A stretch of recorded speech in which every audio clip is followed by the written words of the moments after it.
এবার আসলো রমজান মাস। রাসূল সাল্লাল্লাহু আলাইহি সাল্লাম যা বলেন তাতে রমজান মাসের প্রথম রাত্রি থেকে নিয়ে রমজান মাসের প্রথম রাত কিন্তু আগে চালু হয়, যার কারণে আপনারা ওই তারাবির সালাত আগে পড়েন। মানে এখনো তো সিয়াম চালুই হয়নি, তো তারাবি কেন? মানে সূর্য ডুবার সাথে সাথেই দিন শুরু হয় আরবি নিয়মে, আর ইংরেজি নিয়মে রাত 12টার পরে। তো সূর্য ডুবার পরপরই রমজান চালু হয়ে গেছে। এই ছেলে বারান্দা দিয়ে হাঁটে চলে আসছে, তোমরা ওকে দেখো না, কথা বলে কি করে? আর এই ছেলে, তোমাদের কোনো কাজ আছে? সরো এখান থেকে।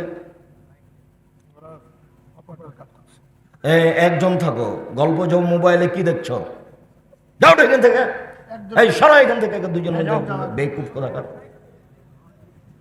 যাও এক মাতাব্বরকে সরাও। এই মোবাইল তোমার কাছে কি হচ্ছে? মোবাইল বন্ধ করো বেটা, শয়তানি করার হিসাব পাও না।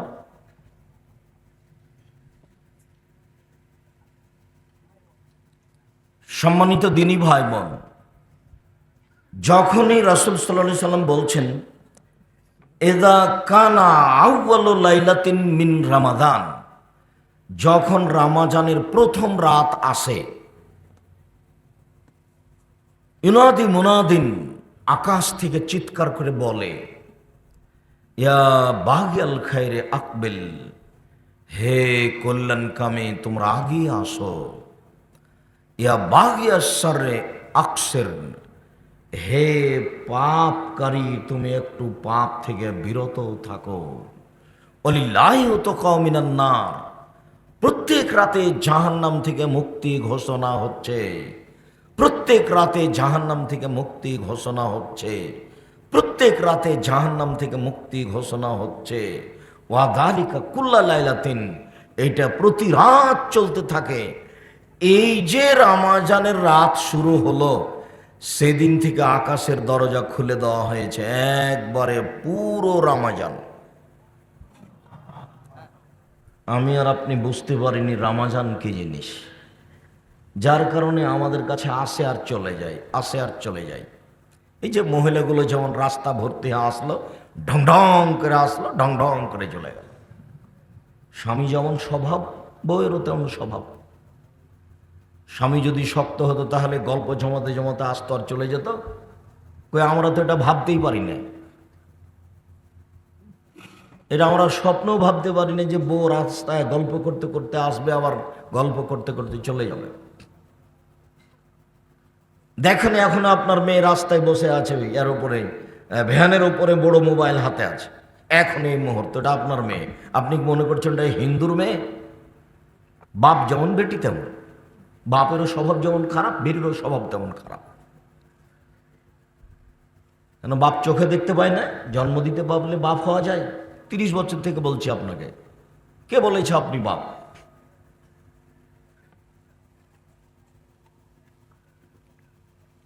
যে যেখানে আছেন দয়া করে কোনো কাজ দেখাবেন না আমাকে। আপনাকে আমি অনেক ভালোবাসি, আমার অজান্তায় আমি চলে এসেছি, আপনার আমি কিছু না কিছু উপকার করবই করবো ইনশাআল্লাহ। রমজান এমন একটা মাস, একেবারে প্রথম রাত থেকে নিয়ে শেষ দিন সূর্য ডুবা পর্যন্ত সব সময় আকাশের দরজা খোলা আছে, যা চান লুটে নেন, যা চান যেটা চাইবেন। তাই তো রাসূল সাল্লাল্লাহু আলাইহি সাল্লাম বলেছেন, 3টে কারণে মানুষ হতভাগা হয়, দুর্ভাগ্য। তার একটা হলে বৃদ্ধ পিতামাতাকে পাওয়ার পরেও যদি তার পাপ মোচন না হয়, তাহলে ও হতভাগা মানুষ। কেন হলো না? সম্মান সেবা করে পাপ মোচন করে নিবে। 2, আমার নামটা আসার পরে সাল্লাল্লাহু আলাইহি ওয়াসাল্লাম বলল না, ও হলো হতভাগা মানুষ। কেন বলল না? 3, রমজান আসার পরেও পাপ মোচন করে নিতে পারল না, তো হতভাগা মানুষ কেন পারল না? কেন রমজান মাসে গল্প জমায়, কেন এত হাট বাজার করে, কেন এত ইফতারি সাজায়, কেন এত প্রস্তুতি হবে? ক্ষমা চাওয়ার, দোয়া প্রার্থনার, কোরআন তেলাওয়াতের। আয়েশা রাদিয়াল্লাহু তাআলা আনহা বলেন, ইজা দাখালা আশরুল আওয়াখির, যখন রমজানের শেষ দশক আসত তখন আল্লাহ রাসূল সাদ্দা মিজারাহু, লুঙ্গি গুটিয়ে নিতেন। আমরা তো চাঁপাইনবাবগঞ্জের মানুষ, লুঙ্গি গুটিয়ে নেওয়া মানে জমিতে কাজে নামবে তাই মাল কাঁচা মেরে নিয়েছে, তার নাম লুঙ্গি গুটিয়ে নেওয়া। এটাকে আরো শক্ত করার জন্য কোমরে আর একটা গামছা টান দিয়ে পেঁচে বাঁধে, তখন আরো মজবুত হলো। তো আল্লাহ রসুল কি এখন লুঙ্গি গুটিয়ে নিলেন এভাবে? উনি কাজে নামবেন মাঠে? তা তো নয়। তো এই ভাষা কেন? তার মানে এবাদত করবেন তার প্রস্তুতি। এবাদত করবেন তার প্রস্তুতি মানে কম খেতে হবে। এবাদত করবেন তার প্রস্তুতি মানে এশার সালাতের পরপরই ঘুমিয়ে যেতে হবে, 11টার মধ্যে 12টার মধ্যে উঠে যেতে হবে। এবাদত করব তার প্রস্তুতি মানে যত জরুরি সামাজিক কাজ আছে, ব্যবসা বাণিজ্য সব কমিয়ে দিতে হবে, হিসাব নিকাশ সব আগে গুটিয়ে নিতে হবে। তার মানে প্রস্তুতি নেওয়া হচ্ছে। শুধু একাই নিতেন না, আল্লাহ রাতে জেগে থাকতেন, রাত রাত। ও আইকাজা আল্লাহ, পরিবারকে জাগিয়ে রাখতেন। পরিবারও আবার কত প্রস্তুত। পরিবার বলছেন, আয়েশা রাদিয়াল্লাহু তাআলা আনহা বলছেন, আচ্ছা আল্লাহর নবী, ইনা আলিম তো আইয়ু লাইলাতুন লাইলাতুল কদরে, আমি যদি বুঝতে পারি কোনটা লাইলাতুল কদর তাহলে আমি কি করব? তার মানে বউ প্রস্তুত আছে, স্ত্রী পরিবার প্রস্তুত আছেন, রাত ধরবেন, এবাদতের প্রস্তুতি চলছে। আমি যদি বুঝতে পারি লাইলাতুল কদর কবে তাহলে আমি কি করব? তখন রাসূল সাল্লাল্লাহু আলাইহি ওয়াসাল্লাম বলছেন, কুলি, তুমি বলবা আল্লাহুম্মা ইন্নাকা আফুবুন তুহিব্বুল আফওয়া ফা'ফু আন্নী। এখন তো টাকা গণনা করা হবে না, আমি তো এটা খেয়াল করিনি। আমার একটা বাক্যের দাম 1 কোটি টাকা, আমি দুঃখিত।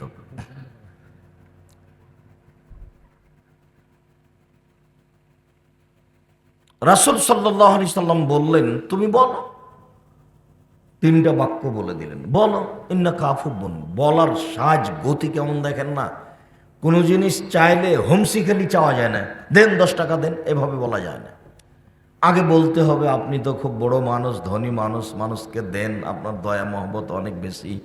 তা আল্লাহকেও কিছু বলা লাগে, ও প্রশংসা প্রিয় সত্তা, ওই প্রশংসা না করলে উনি খুশি হন না। তো এখন আল্লাহ নবী বলছেন, ঠিক আছে তুমি বলো, কি বলবে? আল্লাহুম্মা ইন্নাকা আফুবুন, আল্লাহ নিশ্চয়ই তুমি ক্ষমাশীল। প্রথম বাক্য। হ্যাঁ, ক্ষমা তো তুমি তো ক্ষমাশীল। তুহিব্বুল আফওয়া, তুমি তো ক্ষমাকে ভালোবাসো। এখনো কিন্তু নিজেরটা হয়নি। হ্যাঁ, আল্লাহ নিশ্চয়ই তুমি ক্ষমাশীল, তুমি তো ক্ষমাকে ভালোবাসো। যেহেতু তুমি ক্ষমাশীল, যেহেতু তুমি ক্ষমাকে ভালোবাসো, তো ফাফু আন্নী, তাহলে আমাকে ক্ষমা করে দাও। যদি 2টা তোমার হয়তো একটা আমার। শেষ বাক্য আমার, প্রথম 2 বাক্য তোমার। প্রথম বাক্য তুমি ক্ষমাশীল, এটা তোমার। দ্বিতীয় বাক্য তুমি ক্ষমাকে ভালোবাসো, এটাও তোমার। এবার আমার, ফাফু আন্নী, আমাকে ক্ষমা করে দাও। যেমন সত্তা তেমন কাজ করে দাও। হ্যাঁ এসা, এইটা বলবা তুমি? ঠিক ঠিক আছে, আমি এইটা বলবো। আপনি কখন বলেন? আপনার দিন কিভাবে কাটে? বইয়ের যেভাবে কাটে। আপনাকে আমি কষ্ট দিতে আসিনি, আপনাকে দেখলাম আমাকে ভারী লাগে। যে ওই যে এর ভ্যানের উপরে বসে মোটা মোবাইল চালাচ্ছে, 3টা মেয়ে আছে, ওই কি হিন্দুর মেয়ে আপনি মনে করেন? না, হিন্দুর মেয়ে আসেনি। যদিচ আমি আশা কামনা করি, যদি আমি কোনো এলাকায় চলে আসি, আজকে আপনাদের নাহি জানানো হয়নি, তো চলে আসলে আমি আপনাদের দিনী ভাই বোন, আত্মীয় স্বজন, খালা ফুফু, অন্তত 10 কিলোমিটার আশেপাশে যা আছে সবার আশা কামনা করি। হিন্দুর আশা কামনা করি, আমি তার সামাজিক কিছু না কিছু উপকার করবো ইনশাআল্লাহ। সম্মানিত দিনী ভাই বোন, বলছিলাম যে রাসূল সাল্লাল্লাহু আলাইহি সাল্লাম এটা বলে দিলেন তার পরিবারকে, তার পরিবার প্রস্তুত। তাহলে আপনি আপনার পরিবারকে কি বললেন? পৃথিবীর সবচেয়ে দামি মহিলা কিন্তু ইনি আয়েশা রাদিয়াল্লাহু তাআলা আনহা। তাকে তিনি বলে দিচ্ছেন আপনি কি বললেন আপনার স্ত্রীকে, আপনার মেয়েকে। এইখানে দুটা কথা, আপনার স্ত্রীকে আর আপনাকে একটা বলে নিয়ে আমরা আবার এখানে ফিরে আসছি, যেটা সাধারণত বলে থাকি। আপনার মনে আছে, তবু আপনাকে আমি আপনার অবগতির জন্য জানাচ্ছি। 3 শ্রেণীর মানুষ জান্নাতে যাবে না, তার মধ্যে আপনিও আছেন, আপনার স্ত্রী, আপনার মেয়েও আছে। সবাইকে এই নোংরা চরিত্র থেকে ফিরে আসতে হবে, আল্লাহর কাছে ক্ষমা চাইতে হবে। 3 শ্রেণীর মানুষ জান্নাতে যাবে না। 1, মধুমেনুল খামর, যারা নিয়মিত বিড়ি, তামাক, জর্দা, সিগারেট, গুল, নেশাদার দ্রব্য খায়, পান করে, তারা জান্নাতে যাবে না। আজ থেকে নলডাঙ্গা শাখারিপাড়া এলাকায় আর কোথাও কোনোদিন বিড়ি, তামাক, জর্দা, সিগারেট, গুল বিক্রি হবে না। আর যদি হয়ে যায় তাহলে আপনি নিজেকে মনে করবেন আমি এখন গরু, ছাগল, পশু প্রাণী, কুকুর, সিরিয়াল। কুকুর সিরিয়াল কথা বোঝে না, তা আমিও বুঝিনি। কুকুর সিরিয়াল কথা বুঝে না, তো আমিও বুঝিনি। এটা তো আমাকে নিষেধ করা হয়েছে। সেদিন তো গেছিলাম শাখারিপাড়া, এটা কি মাঠ, মাদ্রাসা মাঠে গেছিলাম। তো উনি তো খুব শক্তভাবে বললেন। তারপরে তো দেখছি, এই ছেলে তোমাকে বলে দিচ্ছি, তুমি যদি, মুরব্বী আপনাকে বলছি, যে আপনি যদি আজকের পরে সিগারেট লাগিয়ে দেন, দিয়ে মুখে টান দিয়েছেন, তারপরে সিগারেটটা ফেলে দিয়ে বলবেন ছি ছি ছি ছি ইন্না লিল্লাহি ওয়া ইন্না ইলাইহি, এই সিগারেট তো তোর মুখে পেশাব করে দেবো, এমন জায়গাতে ফেলবেন ওই সিগারেটে পেশাব করে দিয়ে উঠবেন। উঠে শয়তানকে বলবেন এই তোকে ঠকিয়ে দিই, এই তোকে ঠকিয়ে দিই, শয়তান তোকে ঠকিয়ে দিয়েছি, এই কথা বলবেন আপনি। শয়তান কিন্তু আপনাকে জাহান্নামে নিয়ে যাবে। এই জন্য আল্লাহর সাথে একটা জোরালো ওয়াদা করে নিয়েছে। ওয়াদারটা ঢংটা দেখবেন, সেদিনও বলেছিলাম, মনে আছে কিনা, ওয়াদারটার ঢংটা দেখেন। যখন আল্লাহ বলেন এই সর, তোকে যে বললাম যে আদমকে সিজদা কর, তা আদমকে তো সিজদা করলি না, সরে যা। রাজিম মানে বিতাড়িত, সর এখান থেকে, আমার দয়ার রহমত থেকে সরে যা।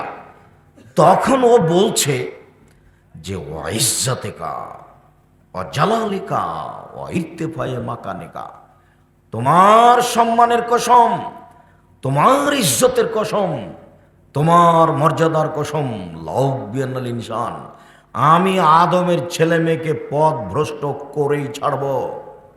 তোমার সম্মানের কসম করে বলছি, তোমার ইজ্জতের কসম করে বলছি, আমি একাই জাহান্নামে যাব না, আদমের ছেলে মেয়েকে নিয়েই জাহান্নামে যাব। আপনার সামনে আমি ঘোষণা দিলাম। তখন আল্লাহ বলছেন, এই শোন, ওয়াইজ্জতি ওয়াজালালি ওয়াইরতিফায়ে মাকানি, আমার ইজ্জতের কসম, আমার সম্মানের কসম, আমার মর্যাদার কসম, লাখ ফেরান না, আদমের ছেলে মেয়ে যতবার ক্ষমা চাইবে ততবার আমি ক্ষমা করে দেব। তো কই, আল্লাহ তো বললেন না এই কথা, ঠিক আছে তুই কেমনে জাহান্নামে নিয়ে যাস, তা আমি দেখে ছেড়ে দেবো, এই কথা তো বললেন না। বললেন যে আমি ক্ষমা করে দিব। তাহলে বোঝা যাচ্ছে যে চাওয়া লাগবে ক্ষমা, তাহলে দিবেন। বুঝাতে পারলাম না। যদি ওই সময় আল্লাহ বললেন আচ্ছা ঠিক আছে তুই শর্ত, আমি ওকে জান্নাতে দিয়ে দিব, তাহলে এটা হতো। কিন্তু এখন বলছেন যে ঠিক আছে, আমি আমার মান সম্মানের কসম করে বলছি, আদমের ছেলে মেয়ে যতবার ক্ষমা চাইবে আমি তাকে ততবার কি করে দেবো, ক্ষমা করে দেবো। তাহলে তো চাওয়া কাজটা আগে হয়ে গেল। এখানে তো দুটা হয়ে গেছে, ওখানে তো একাই ও জাহান্নামে নিয়ে যাবে, আর এখানে তো এক বাক্য হলো চাওয়া, পরের বাক্য হলো ক্ষমা। তাই তো আনাস রাদিয়াল্লাহু তাআলা আনহু বলেন, রাসূল সাল্লাল্লাহু আলাইহি ওয়াসাল্লাম বলেছেন, আল্লাহ তাআলা বলেন হাদিসে কুদসি, ইবনে আদম মা দাওতানি ওয়া রাজাউতানি, আদমের ছেলে মেয়ে শোনো, আল্লাহ বলছেন হাদিসে কুদসি, আল্লাহ তাআলা বলছেন, আদমের ছেলে মেয়ে শোনো, তুমি যেভাবে ডাকো আমি সেভাবে থাকি, তুমি যেভাবে আশা পোষণ করো আমি সেভাবে পূর্ণ করে থাকি। গাফারতু লাকা আলা মা কানা মিনকা ওয়ালা উবালি, আমি তোমাকে ক্ষমা করে দিলাম, আমি পরোয়া করি না তুমি কত বড় পাপী, আমি পরোয়া করি না তুমি কত বড় পাপী, আমি পরোয়া করি না তুমি কত বড় পাপী। তুমি যেভাবে ডাকো আমি সেভাবে থাকি, তুমি যেভাবে আশা পোষণ করো সেভাবে আমি পূর্ণ করে থাকি।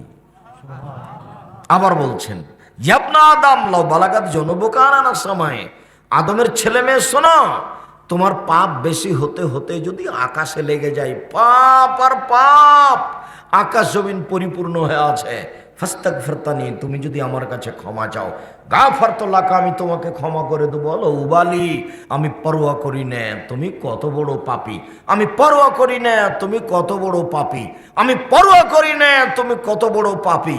তুমি যেভাবে ডাকো আমি সেভাবে থাকি, তুমি যেভাবে আশা পোষণ করো আমি সেভাবে পূর্ণ করে থাকি, আমি পরোয়া করি না তুমি কত বড় পাপী। হাদিসে কুদসি।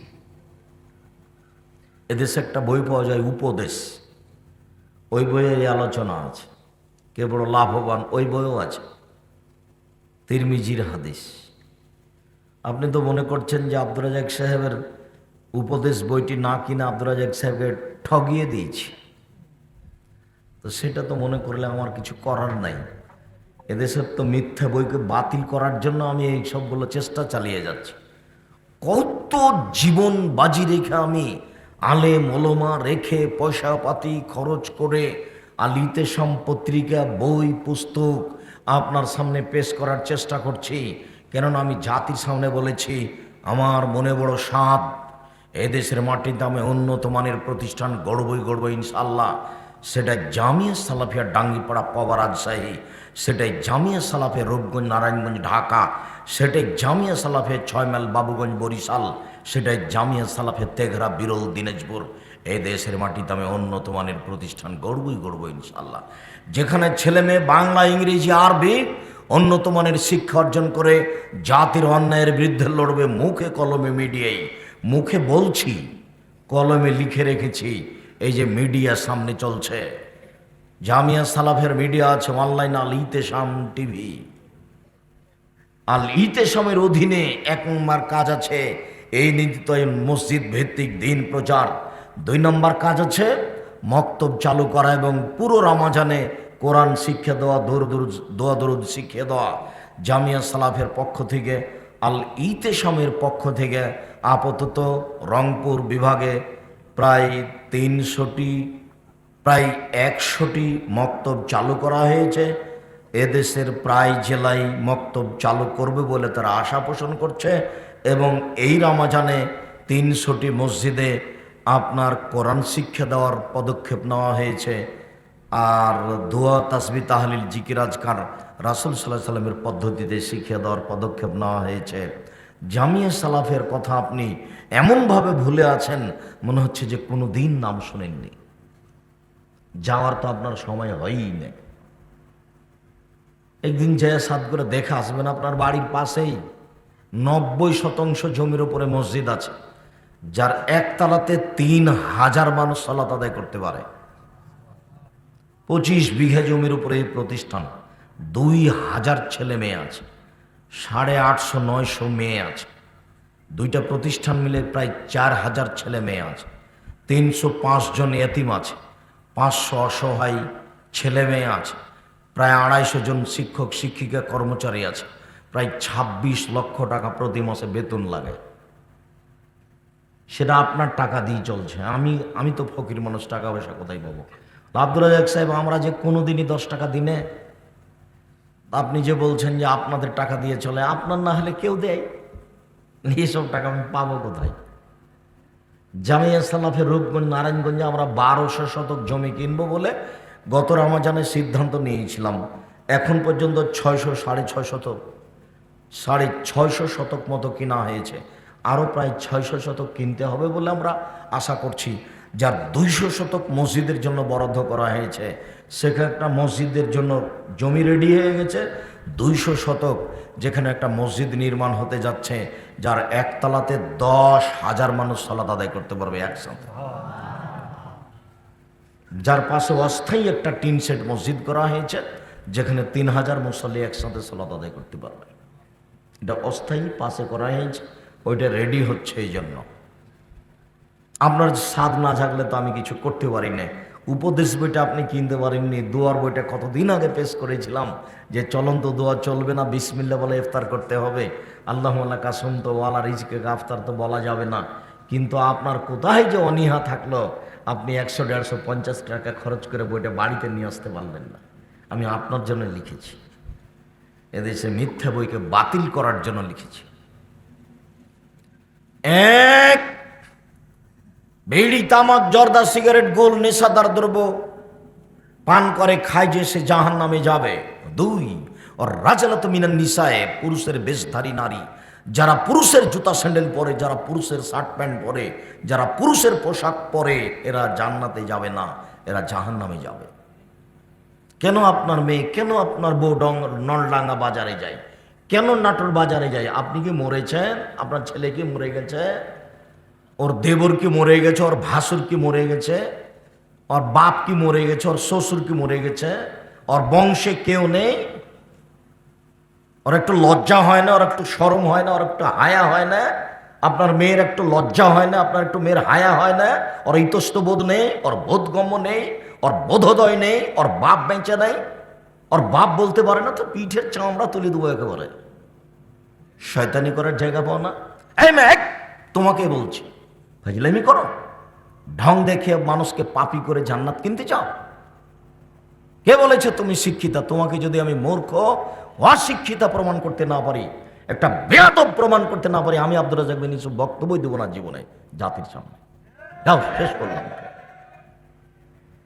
শুধু তোমার স্বভাব খারাপ নয়, তোমার বাপেরও স্বভাব খারাপ, যার কারণে তুমি মাঠে নামতে পেরেছো এভাবে। পরিবারের মালিক যিনি, চোখ যেভাবে ঘুরে পরিবার সেভাবে চলে, চোখ যেভাবে ঘুরে বউ সেভাবে চলে, তার নাম ক্ষমতা। এই শোনো খালেদা, শোনো, বাড়ি তৈরি করেছি তোমার জন্য, ঘর তৈরি করেছি তোমার জন্য, টয়লেটের ভিতরে ব্যবস্থা করেছি তোমার জন্য, পানির ব্যবস্থা করেছি তোমার জন্য।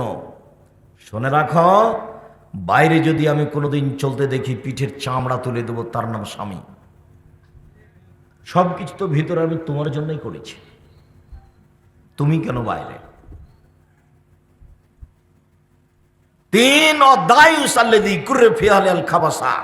যে তার বাড়িতে বেহায়াইর সুযোগ দিয়েছে ও জান্নাতে যাবে না।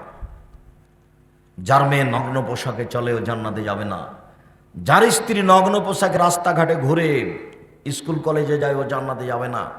আমি কোনোদিন বলিনি, আজ থেকে 20-25 বছর আগে শাঁখারীপাড়ায় এসেছিলাম, মাওলানা আব্দুল হাকিম সাহেবের বাসায় কোথায় ছিলাম, সেদিনও প্রোগ্রামের কথা আমার মনে আছে। তখন থেকে বলে আসছি, আমি শাড়ি পরা হারাম বলিনি।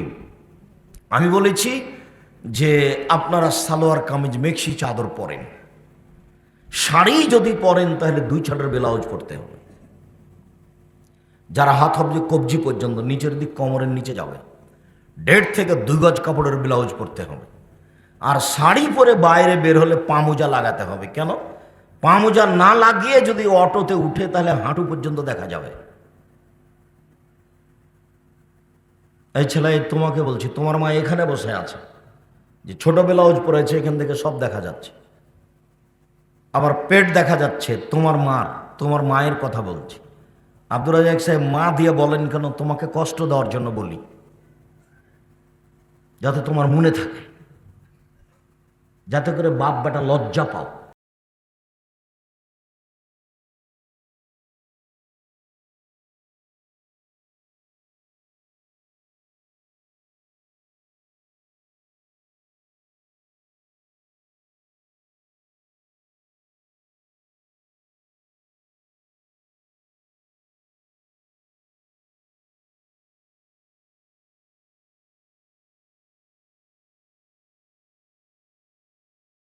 এসেছি, আল্লাহ তুমি কবুল করো। উপস্থিত বৈঠকের মুসলিম বোন, আপনাকে লক্ষ্য করে আর একটা কথা বলেনি। রাসূল সাল্লাল্লাহু আলাইহি সাল্লাম বলেন, সিনফান মিন আহলিন নার লা মারাহুমা, 2 শ্রেণীর মানুষ জাহান্নামে যাবে, আমি তাদের দেখিনি। 2 শ্রেণীর মানুষ জাহান্নামে যাবে, আমি তাদের দেখিনি। এক শ্রেণীর মানুষ তাদের হাতে থাকবে লাঠি, গাভীর লেজের মতো, এদের বৈবান নাচ, তাদের মানুষকে মারবে। লাঠির একদিক হবে মোটা, একদিক হবে চিকন, এই লাঠি দিয়ে তারা মানুষকে মারবে, এরা জাহান নামে যাবে। আমি তাদের দেখিনি। 2, নিশাউন মহিলা, কাশে এতন কাপড় পরে থাকে, আর এতন উলঙ্গ, মমিলাতুন পুরুষকে নিজের দিকে আকৃষ্ট করে, মায়েলাতুন নিজেরা আকৃষ্ট হয়, লায়াত খোলাল জান্নাত এরা জান্নাতে যাবে না। জান্নাতে তো যাবে না, যাবেই না। ওয়ালা ইয়াজিদনা রিহাহা জান্নাতের গন্ধ পাবে না। ফাইনা রিহাহা লা তুজাদু মিন মাসিরাতি কাদা ওয়া কাদা, যে জান্নাতের গন্ধ 1 বছরের দূরত্ব পথ থেকে পাওয়া যায়। এটা জান্নাত। এখানে একটা ঘোড়া দৌড়াতে লাগলো, এখান থেকে 1 বছর দৌড়িয়ে যত পথ যাবে, ওর মাথায় যদি আপনি দাঁড়ান তাহলে জান্নাতের গন্ধ আপনি পাবেন। কিন্তু এই সব মেয়ে জান্নাতের গন্ধও পাবে না। আবার দেখেন নিসাউন মহিলা, আপনার বইয়ের সাথে আপনার মেয়ের সাথে মিল খায় কিনা। উপস্থিত বৈঠকের মুসলিম বোন, গল্প করছেন কেন? এই মেয়ে, গল্প করছো কেন? তোমার জন্য তো বলছি আমি কথা। উপস্থিত বৈঠকের মুসলিম বোন, আপনাকে আমি তো গল্প করতে নিষেধ করলাম যে একজন মহিলা যদি আপনার গায়ের ওপর দিক থেকে ওদিকে চলে যেত, আপনি মুখ খুলবেন না। যা করছে করুক, আপনি মুখ খুলবেন না, তাহলে আপনি আমার কথা ধরতে পারবেন। নিশাউন মহিলা, কাছে এতন কাপড় পরে থাকা, আর এতন উলঙ্গ। নেন, কাপড় পরে উলঙ্গ হয় এ কথা আমি বলিনি, এ কথা মোহাম্মদ সাল্লাল্লাহু আলাইহি সাল্লাম বলছে। এটা তো আমার মুখের ভাষা না, এটা মোহাম্মদ সাল্লাল্লাহু আলাইহি সাল্লামের মুখের ভাষা। ব্লাউজটা এ পর্যন্ত আছে, সবই ফাঁকা। ব্লাউজটা নাভি পর্যন্ত আছে, নিচে সবই ফাঁকা। শাড়ি হাঁটু পর্যন্ত আছে, সবই ফাঁকা। তারপরে স্কুল কলেজে যারা পড়ছে তাদের তো আল্লাহর হস্তে মাথায় কাপড় দেওয়া লাগে না। সেটা আপনার চোখের সামনে। আপনি নাকি বাপ, আপনার মতো বাপ বেঁচে থাকার চেয়ে মরে যাওয়া ভালো। কতদিন আপনাকে আমি বললাম, আর কতদিন আপনাকে আমি শোনালাম আয়েশা রাদিয়াল্লাহু তাআলা আনহার ঘটনা।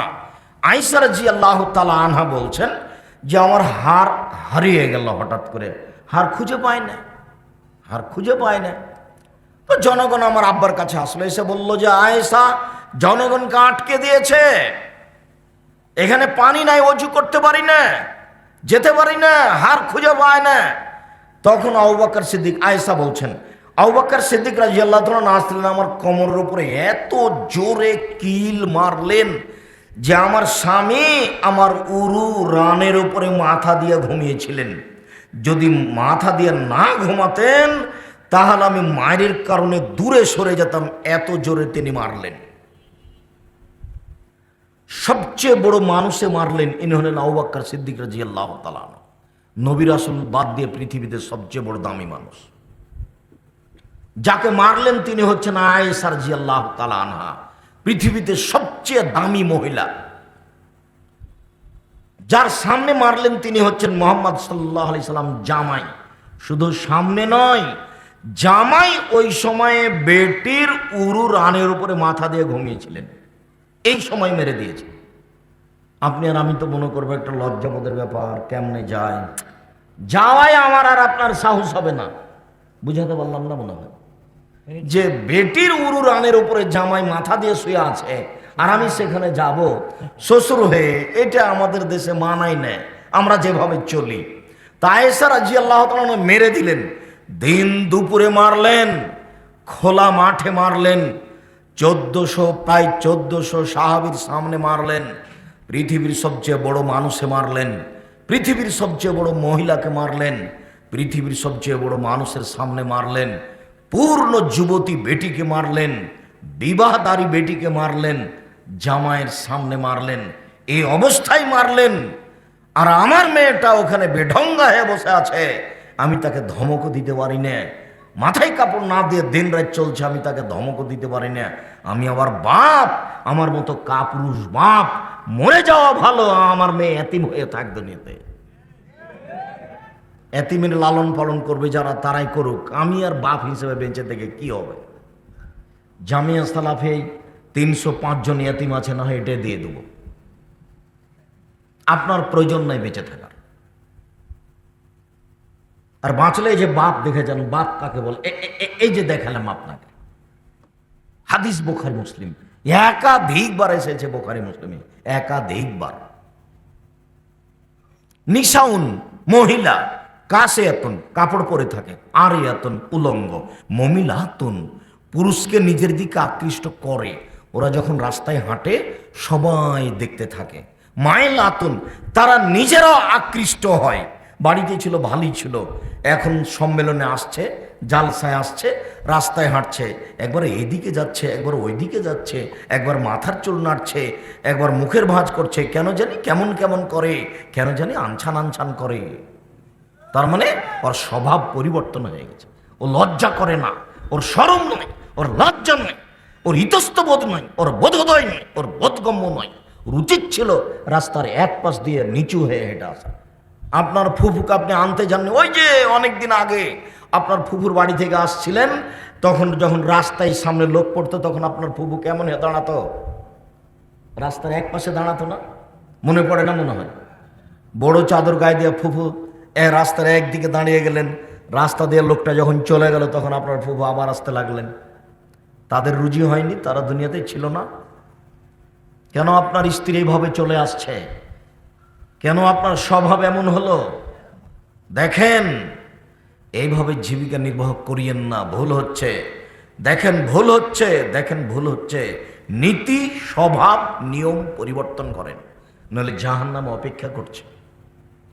মন মতো চলে যে সেই জাহান্নামে যাবে, ইচ্ছা মতো চলে যে সেই জাহান্নামে যাবে। রাসূল সাল্লাল্লাহু আলাইহি ওয়াসাল্লাম বলছেন, হুজবাতিন নার বিশাহওয়াত, মনের ইচ্ছা দিয়ে জাহান্নাম ঘেরা আছে, প্রবৃত্তি দিয়ে জাহান্নাম ঘেরা আছে। নিয়ম নীতি কষ্ট ক্লেশ ত্যাগ তিতিক্ষা অনেক কিছু দিয়ে জান্নাত ঘেরা আছে। বুখারী মুসলিম। জান্নাত পাওয়া টাফ ব্যাপার, জাহান্নাম সহজে পাওয়া যায়। দাড়ি চাঁচে যে মন মতো চলেছে, টাকনুর নিচে প্যান্ট পরে যে মন মতো চলেছে, মন মতো চলে যে জাহান্নামে যাবে সে।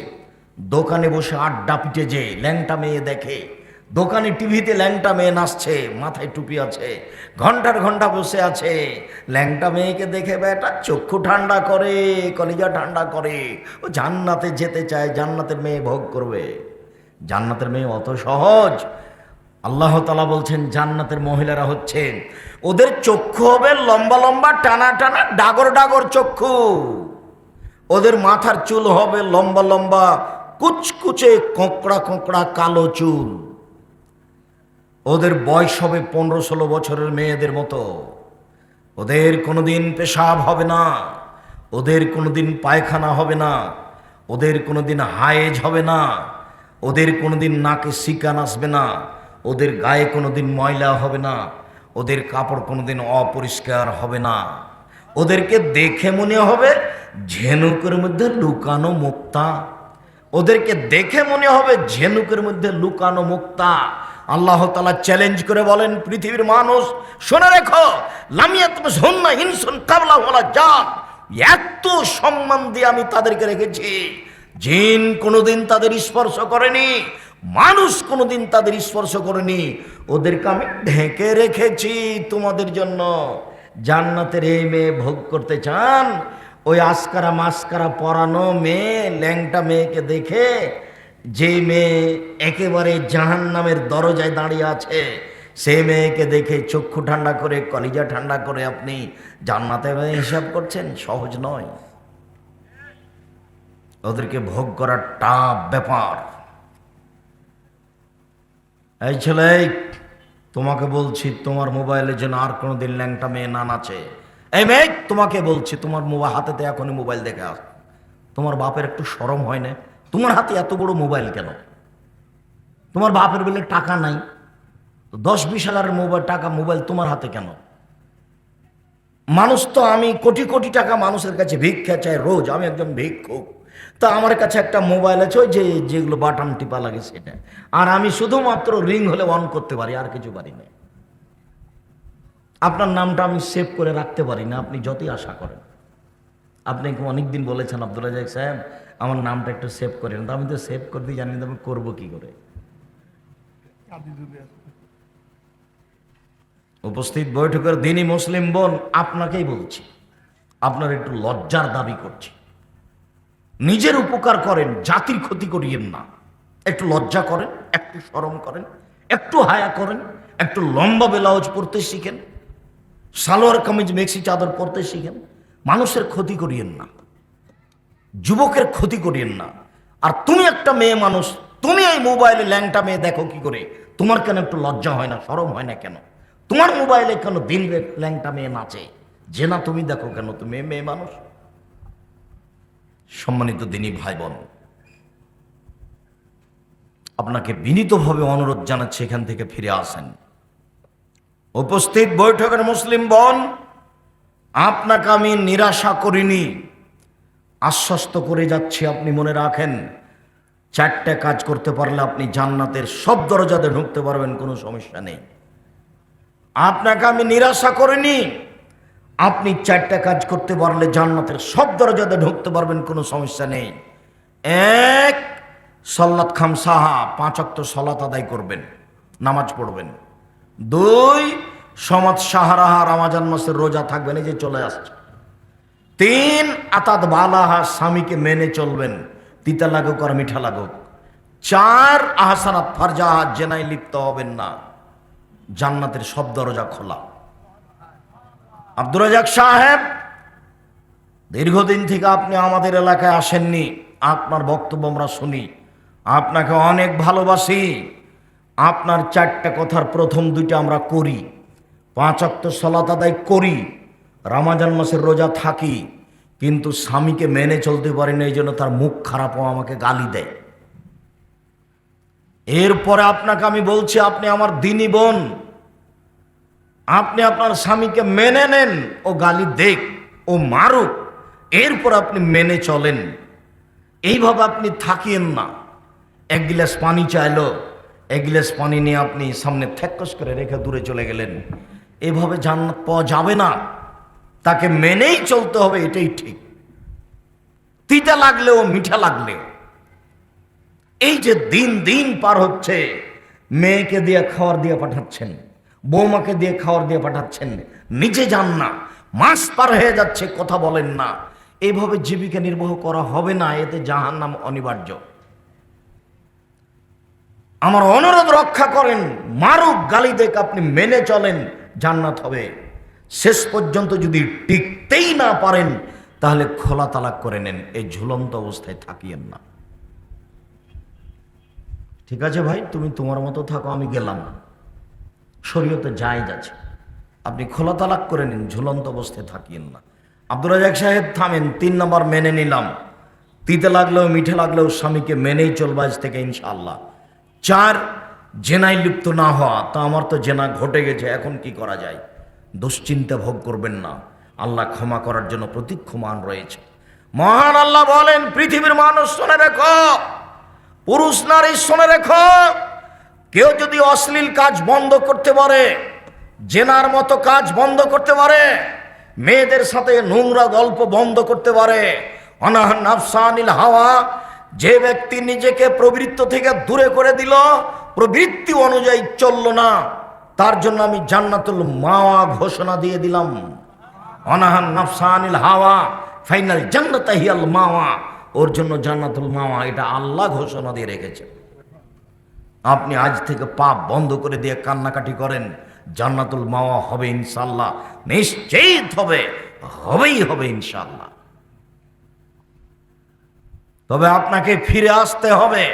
সম্মানিত দিনী বোন, আমি আপনার সাথে দুর্বল কিছু আচরণ করতে চাই না, আপনাকে আমি অনেক ভালোবাসি, তবে আপনাকে এই স্বভাব জরুরি ভিত্তিতে ত্যাগ করতে হবে। এই বোকা মেয়ে, তোমাকে বলছি, তুমি এই তোমার নোংরা স্বভাব ত্যাগ করো। যুবকদেরকে জাহান্নামের দিকে ঠেলে দিয়ে যুবকদেরকে পাপী করে নিজেকে শিক্ষিত মনে করিও না। ভুল হিসাব, তোমার হাতে যেন আর কোনোদিন এই বড় মোবাইল না থাকে। যুবক, তোমাকেও বলছি, এই বড় মোবাইল আজকে পেশাব করে দিয়ে উঠবা, আর কোনোদিন এই মোবাইল হাতে নিবা না। আর আপনাকে আমি পুরুষ হিসাবে বলছি, 5টা জিম্মেদারি পালন করবেন। 1, আতেমা মাতায়ামতা, যেমানের খাচ্ছেন বউকে সেমানের খাওয়াবেন।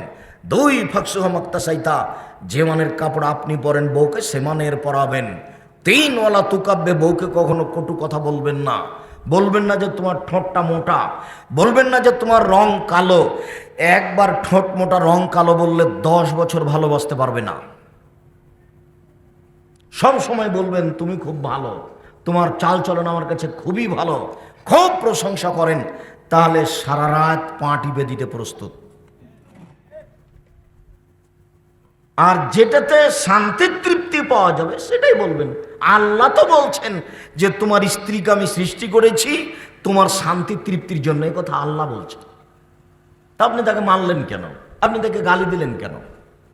শ্বশুর বাড়ি থেকে যৌতুক চাইলেন কেন? আব্দুর রাজাক সাহেব, আমরা নাটোরের লোক, আমরা যৌতুক নি নেয়। হ্যাঁ ঠিক আছে, নাটোরের লোক যৌতুক নেয়, এ কথাই ঠিক। যৌতুক নিব কেন? ভিক্ষা করে খেতে রাজি আছি, যৌতুক নিব না। ভিক্ষা করে টাকা দিয়ে চাউল কিনে ভাত খেয়ে বাদাত কবুল হবে, যৌতুকের টাকা দিয়ে চাউল কিনে ভাত খেয়ে বাদাত কবুল হবে না। মোহর মেয়েদের বাদ দিয়ে ছেলেদের দেওয়া লাগে। যৌতুক টাকা হারাম, একেবারেই হারাম। আব্দুর রাজাক সাহেব, ভিক্ষা করে খাবো কেন? মানুষের বাড়িতে কাজ করে খাবো, একবারে সাহসের সাথে গর্ব ভরে জীবিকা নির্বাহ করব। বছরের শেষে শ্বশুরকে একটা লুঙ্গি কিনা উপহার দেব। আমি দিনমজুরি করে খাই, শ্বশুরের কাছে যৌতুক নিনে। শ্বশুরের কাছে আর্থিকভাবে কোনো কিছুর ব্যাপারে হাত বাড়ানো যাবে না। নিয়েছো নাকি দেখো, তোমার বাপের মুখখান নিচু হয়ে আছে। বাপ বেটা বেলা ভিক্ষা করবা। অনেকদিন আগে বলেছি, ট্রেন স্টেশন কত দূরে? মাদনগর এখান থেকে খুব একটা দূরে নেই। সকালে বের হয়ে যাওয়া, সারাদিন ভিক্ষা চাইবা, যদি এলাকার লোক না দেয়। 7 কিলোমিটার হবে। আর যদি ভিক্ষা চাইতে খারাপ লাগে তো মানুষের বোঝা ধরে তুমি গাড়িতে তুলিয়ে দিয়ে ট্রেনে, মানুষ টাকা দিবে তোমাকে। আর এখন তো মানুষ দিন মজুরের জন্য অনেক ব্যস্ত, পায় না। সম্মানিত দিনী ভাই বোন, আপনাকে অনুরোধ জানাচ্ছি, শ্বশুরকে দিতে শিখবেন, নিতে নয়। টোটালে নয়, একেবারেই নয়, সম্পূর্ণরূপে হারাম।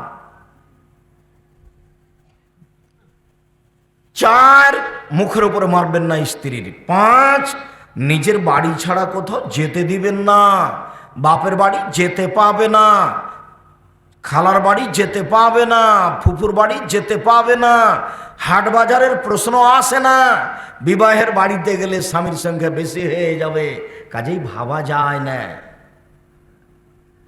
দুর্ঘটনা ছাড়া, জরুরি কারণ ছাড়া আপনার স্ত্রী বাড়ি ত্যাগ করতে পারে না। কাপুরুষের পারে, ঘৃণিত পুরুষের পারে, যে নিজেকে কুকুর শ্রীগাল পশু প্রাণী মনে করে, তার বউ যেতে পারে। কেন যাবে? আমি কি মরে গেছি? তার জন্য তো বাড়িঘর তৈরি করেছি, রেডি করেছি। সম্মানিত দিনী ভাই বোন, বলছিলাম রমজান চলে এসেছে, আকাশের দরজা খুলে যাবে একবারে 29-30 দিন পর্যন্ত একটানা। যে যা চাইবে তাকে তা দিয়ে দেওয়া হবে। প্রস্তুতি নেন, জোরালো ভাবে মূল্যায়ন করতে হবে। বিশেষ প্রার্থনা, আল্লাহ তাআলা বলেন, উদুনি আস্তাজিব লাকুম, পৃথিবীর মানুষ তোমরা আমার কাছে প্রার্থনা করো, আমি তোমাদের প্রার্থনা মেনে নিব। মহান আল্লাহ বলেন, উদু রব্বাকুম তাজাররুআন খুফিয়া, পৃথিবীর মানুষ তোমরা তোমাদের প্রতিপালকের কাছে প্রার্থনা করো অতীব গোপনে, অতীব বিনয়ে, অতীব গোপনে, অতীব বিনয়ে, অতীব গোপনে, অতীব বিনয়ে। মহান আল্লাহ বলেন, অযকুর রাব্বাকা ফি নাফসিক তাজাররুআন খিফা ওয়া দুনাল জাহরি মিনাল কওলি বিল গুদবি ওয়াল আসাল। মুহাম্মদ সাল্লাল্লাহু আলাইহি ওয়াসাল্লাম, আপনি আপনার প্রতিপালকের কাছে প্রার্থনা করুন মনে মনে, অতীব গোপনে, ভয় ভীতি নিয়ে, কান্নাকাটি ভাব দেখিয়ে, ভয় ভীতি নিয়ে মনে মনে অতীব গোপনে প্রার্থনা করুন। ওয়াদুনাল জাহরে মিনাল কওলে, সরবে নয় নীরবে বলুন। চুপে চুপে বলুন, চিৎকার করে নয়, চিৎকার করে নয়, চুপে চুপে বলুন, সরবে নয়, নীরবে বলুন। সকালে বলুন, সন্ধ্যায় বলুন, সকালে বলুন, সন্ধ্যায় বলুন, সূর্য ডুবার আগে বলুন, সূর্য ওঠার আগে বলুন, সূর্য ডুবার আগে বলুন, সূর্য ওঠার আগে বলুন। মাগরিবের আজান হবে তার আধা ঘন্টা 40 মিনিট আগেই ঘরে বা মসজিদে অজু করে বসে যান, তাসবিহ তাহলিল জিকির আজকার যা বলার প্রয়োজন আছে সেটা বলে নেন।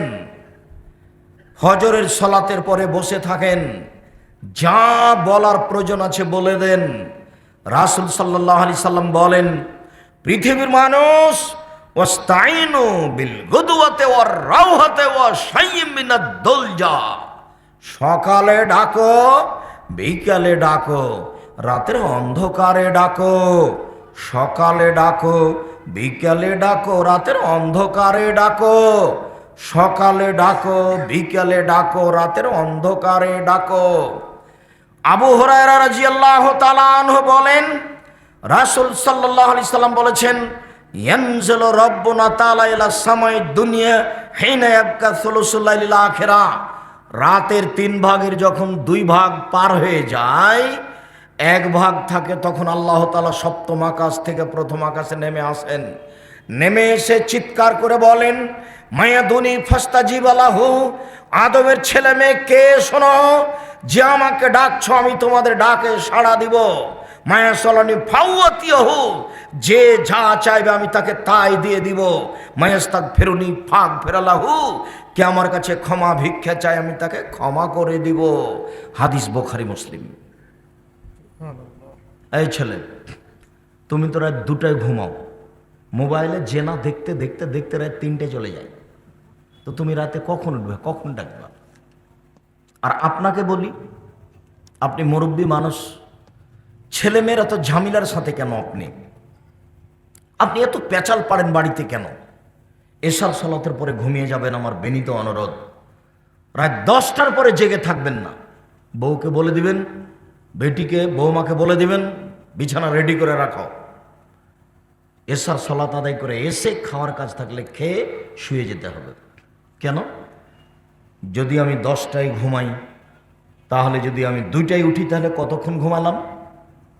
4 ঘন্টা। যদি আমি 3টায় উঠি তাহলে কতক্ষণ ঘুমাইলাম? 5 ঘন্টা। যদি আমি 1টায় উঠি তাহলে কতক্ষণ ঘুমালাম?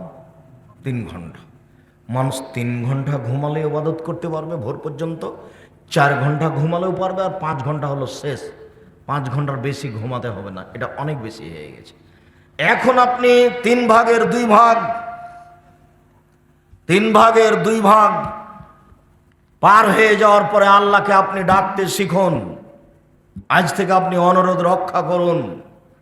সম্মানিত দিনী ভাই বোন, আপনাকে অনুরোধ জানাচ্ছি, উপস্থিত বৈঠকের মুসলিম বোন, আপনাকে অনুরোধ জানাচ্ছি, বুক ভরা আশা নিয়ে এসেছেন, আব্দুর রাজ্জাক সাহেবের বক্তব্য শুনব, আমার অনুরোধ রক্ষা করুন। এশার সালাতের পরে কথা বলা হবে না, ঘুমিয়ে যেতে হবে। রাতকে মূল্যায়ন করতেই হবে যে কোনো মূল্যে। রাতে আল্লাহকে কিছু বলতেই হবে যে কোনো মূল্যে। উবাদা ইবনে সামিত রাদিয়াল্লাহু তাআলা আনহু বলেন, রাসূল সাল্লাল্লাহু আলাইহি ওয়াসাল্লাম বলেছেন, মান তাআরা মিনাল লাইলে, কে যদি শেষ রাতে উঠে তারপরে মুখে বলে, লা ইলাহা ইল্লাল্লাহু ওয়াহদাহু লা শারীকা লাহু লাহুল মুলকু ওয়া লাহুল হামদু ওয়া হুয়া আলা কুল্লি শাইইন কাদির, আল্লাহ ছাড়া কোনো মাবুদ নেই, তার কোনো শরীক নেই, রাজত্ব তার, প্রশংসা তার, সর্বময় ক্ষমতার অধিকারী তিনি। সুবহানাল্লাহি ওয়া আলহামদুলিল্লাহি ওয়া লা ইলাহা ইল্লাল্লাহু আল্লাহু আকবার, পবিত্রতা বর্ণনা করি তার, প্রশংসা করি তার, তিনি ছাড়া কোনো মাবুদ নেই, তিনি সর্বশক্তিমান। লা হাওলা ওয়ালা কুওয়াতা ইল্লা বিল্লাহ, বাহ্যিকভাবে আন্তরিকভাবে নড়াচড়া করার কোনো শক্তি নাই। এখন যা বলবেন সেটাই কবুল হবে, যা বলবেন সেটা মেনে নাও। রাসূল সাল্লাল্লাহু আলাইহি সাল্লাম বলেন, ইন্না ফিল লাইলি লাসা, নিশ্চয় রাতে একটা সময় রয়েছে, নিশ্চয় রাতে একটা সময় রয়েছে, লা ইয়াফিকুহা রাজুলুন মুসলিম, যে কোনো পুরুষ যে কোনো নারী, যে কোনো পুরুষ যে কোনো নারী এই সময়ে এসালুল্লাহ খায়রান মিন আমরিদ দুনিয়া ওয়াল আখিরা, ইহকাল পরকালে যা কিছু চাইবে ইল্লা আতাইয়াহু, আল্লাহ দিয়েই দিবেন। ইহকাল পরকালে যা কিছু চাইবে আল্লাহ দিয়েই দিবেন। তাহলে এটা রাত 1টার পরে হতে পারে, রাত 1টার পর থেকে না ভোর পর্যন্ত সময়ও হতে পারে। আপনাকে খুব খেয়াল করে থাকতে হবে। এই ছেলে, আপনার পাশ থেকে যেন কোনো বাচ্চা উঠতে না পারে, যার সামনে দিয়ে যাবে ও কথা ধরতে পারবে না। সম্মানিত দিনী ভাই বোন, বিশেষ প্রার্থনার জন্য কিছু নিয়ম পরে বলছি, আপাতত আরো কয়েকটা কথা। আনাস রাদিয়াল্লাহু তাআলা আনহু বলেন, রাসূল সাল্লাল্লাহু আলাইহি সাল্লাম বলেছেন, লা ইয়াসুলু আহাদুকুম রব্বাহু হাজাতাহু কুল্লাহ, তোমরা সবাই তোমাদের প্রতিপাল পালকের কাছে সব কিছু চাও, ছোট থেকে ছোট, বড় থেকে বড়, সব কিছু চাও। এই কথা বলার পর আল্লাহ রাসূল নিচে নামতে লাগলেন। নামতে নামতে নামতে বলছেন, হাত্তা ইয়াসআলুহু সিসানা লিজান কাতা, আরে শোনো, স্যান্ডেলের ফিতা ছিঁড়ে গেলেও চাও। তা আসলে কি স্যান্ডেলের ফিতা বললেন না, কম থেকে কম সুই, সূচ, দা, কুড়াল, ম্যাচ, আগুন, খন্তা, 2-1 টাকা, সাধারণ জিনিস, যা তোমার প্রয়োজন, ছোট থেকে ছোট, বড় থেকে বড়, সব কিছু আল্লাহর কাছে চাও। একদা আল্লাহর নবী আর আয়েশা রাদিয়াল্লাহু আনহা বসে আছেন, তো হঠাৎ করে ল্যাম্পটা নিভিয়ে গেল, ল্যাম্পও জ্বলছিল। তখন আল্লাহ রাসূল বলছেন, ইন্না লিল্লাহি ওয়া ইন্না ইলাইহি রাজিউন, এটা পড়লেন। তখন আয়েশা রাদিয়াল্লাহু আনহা বলছেন, বলেন কি আল্লাহর নবী, এই সাধারণ ব্যাপারে এটা বলছেন? তখন আল্লাহ রাসূল বলছেন, শোনো আয়েশা, ছোট থেকে ছোট কোনো কিছু যদি মোমেন পুরুষ নারীকে একটু কষ্ট দেয়, তাহলে তাকে বলতে হবে ইন্না লিল্লাহি ওয়া ইন্না ইলাইহি রাজিউন। আব্দুর রাজ্জাক সাহেব, আমরা যে শুনেছি ওটা মরলে বলতে হয়, তো আজ থেকে শুনে নেন, স্যান্ডেলের ফিতা ছিঁড়ে গেলে কি বলতে হবে? ইন্না লিল্লাহি ওয়া ইন্না ইলাইহি রাজিউন। বসেছিলাম, চট করে কারেন্ট চলে গেল, কি বলতে হবে? ইন্না লিল্লাহি ওয়া ইন্না ইলাইহি রাজিউন। হাঁটছিলাম, ইটের সাথে পায়ে একটু ধাক্কা খেলো, কি বলতে হবে? ইন্না লিল্লাহি ওয়া ইন্না ইলাইহি রাজিউন। দুর্ঘটনা শুনলাম, ইন্না লিল্লাহি ওয়া ইন্না ইলাইহি রাজিউন।